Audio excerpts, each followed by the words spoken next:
of my videos, someone asked me how I made my book press, since it's so obviously DIY'd. So, let me show you how I make my own book press, which even includes a special feature just for creating hidden fore-edge painting. I'll even make a new one from scratch just to show you how to make one yourself from A to Z.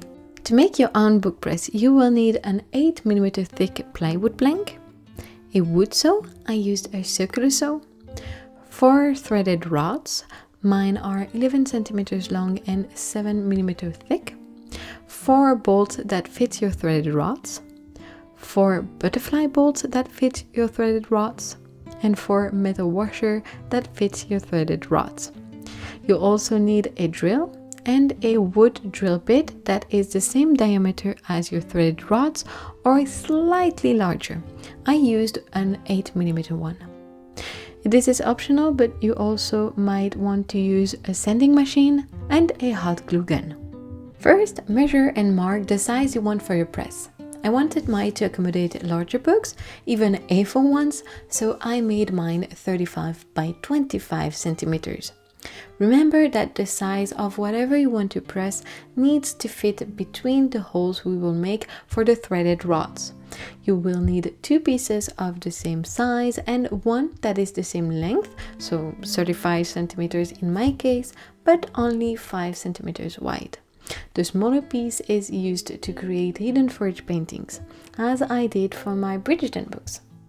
Next, use your chosen wood saw to cut your 3 pieces. I used an electric circular saw, but a manual one or other types of wood saw should work fine. Just try to cut as straight as possible. One tip I wish I'd used but was too lazy is to place painter's tape where you'll cut to prevent wood from chipping away. If you're a child or unsure of your ability to cut wood safely, please ask for help. Some wood store will cut the pieces for you and usually for free. Once you have your pieces, you can optionally sand the edges to make them smoother. To mark where you will drill the hole for the threaded rods, you can use a piece of paper as a template. Measure and mark point on the corner of a piece of paper, at least 1.5 centimeters away from each side.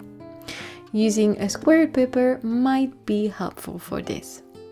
Next, poke a hole where you marked the point and use this to trace the same point on every corner of your wood pieces, but only 2 corners for the smaller piece. Proceed to drill the holes you've just marked. I used a tool that helped me drill straight, which allowed me to drill both wood planks at the same time, but this is not necessary. You can still do it without this tool. I suggest you that you first drill in one plank, then use this as a guide to drill on the second one. Remember, if you are a child or unsure of your ability to avoid injury, please ask for help. Now, attach the regular bolts to the end of the threaded rods. These needs to be fastened to the very ends of the threaded rods. As an optional step, you can apply a small amount of hot glue to the top of each bolt. This creates a protective layer that prevents the bolts from scratching the surface you will be working on with your press later on. First, insert the bolted threaded rods through the holes of one of the planks to create the base of your press.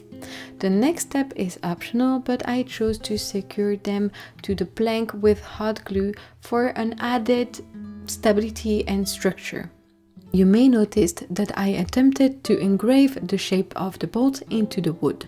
However, this step is not only optional, but also completely unnecessary. Finally, place another plank on top of the base and then the smallest plank on the very top. Now slide the metal washers onto each rod, then secure everything by screwing on the butterfly bolts. These are the bolts you will use to press your books or whatever else you want to press. I chose to engrave my press with my M1X tool engraver just for fun, but of course this is not necessary at all. But if you want to decorate yours, you can draw on it, paint on it, or whatever. And that's it. Now you have your very own book press. I hope this tutorial was helpful and inspiring.